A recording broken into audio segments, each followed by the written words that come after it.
Halo, saya Rania, presenter Artificial Intelligence dari TV1.ai.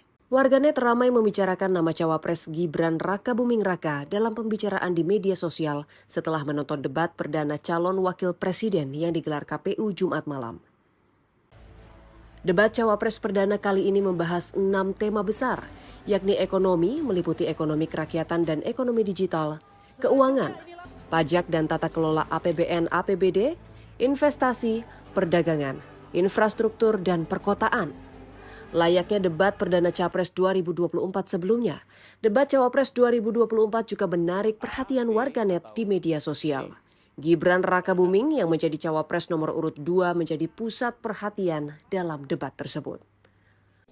Terima kasih Pak Mahfud yang saya hormati. Pemasukan negara itu salah satunya adalah dari kepemilikan lahan yang luas. Banyak kepemilikan lahan yang berlebihan. Akumulasi kekayaan hanya di segelintir orang dan selalu menjadi topik yang belum pernah selesai sampai hari ini. Pertumbuhan ekonomi yang tinggi hanya dinikmati oleh segelintir orang karena akses kepemilikannya juga terbatas. Pemerataan menjadi kata yang tidak bermakna. Maka saya ingin pendapat Pak Mahfud, bagaimana mewujudkan keadilan sosial dimulai dari pemerataan kepemilikan tanah, akses, dan lahan. Baik, terima kasih. Karena Gus Muhaimin ini adalah ketua umum dari Partai PKB, saya yakin sekali Gus Muhaimin paham sekali untuk masalah ini. Bagaimana langkah Gus Muhaimin untuk menaikkan peringkat Indonesia di SGIE? Terima kasih. SGIE. Cukup Bapak? Bapak Gibran cukup? Cukup. Baik, silakan. Bapak Muhaimin untuk menjawab. Apa sih perbedaan antara penerimaan pajak dan tax ratio? Anda bicara 23%, 23% dari apa ini? Kalau Anda bicara bahwa beda antara penerimaan pajak dan rasio atau tax ratio pajak. Kan kalau persen kaitannya dengan PDB, apa 23% dari APBN atau apa? Kalau 23% dari APBN itu salah. Karena sekarang aja sudah 82%. Dengan tax ratio sekarang hanya 10,5, sumbangan terhadap APBN itu 20%. Saya ingin tanya, 23% itu dari apa? 23% dari PDB atau dari APBN atau apa untuk menaikkan pajak? Hati-hati loh, rakyat itu sensitif kalau pajak dinaikkan. Lembaga monitoring media sosial Asoka juga merekam kata-kata yang banyak dibicarakan warganet. Asoka merekam percakapan media sosial terutama Instagram, TikTok, dan X atau dahulu Twitter. Sentimen umum dari debat ini cenderung masih netral, namun ada juga beberapa sentimen negatif dan positif.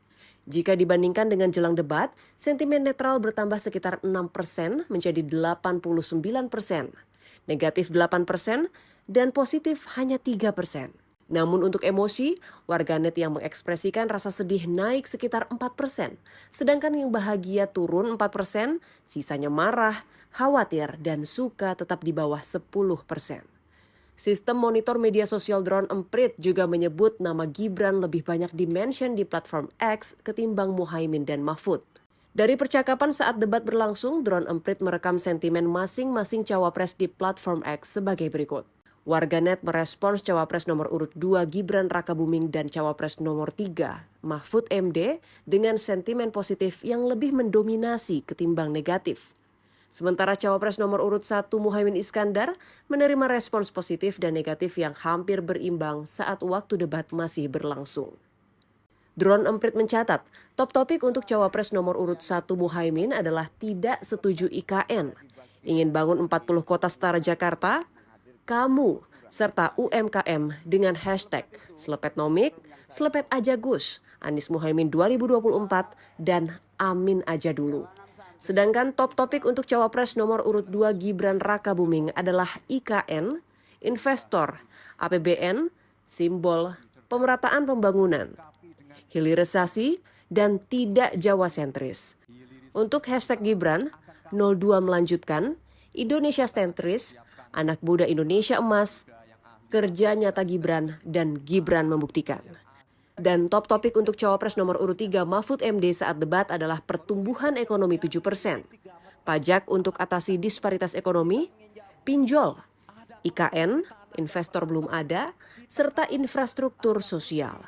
Untuk hashtag Mahfud yang mendominasi adalah Mahfud lebih baik, Satset, pasti lebih baik, Ganjar Pranowo, dan Satset lebih baik. Debat Pilpres 2024 masih akan menyisakan 3 kali debat, dengan sekali lagi menampilkan debat Cawapres dan 2 kali debat Capres, yakni pada Januari dan Februari 2024. Debat ini bertujuan agar publik bisa lebih mengetahui gagasan dan ide dari masing-masing peserta Pilpres 2024. Saya Rania, salam.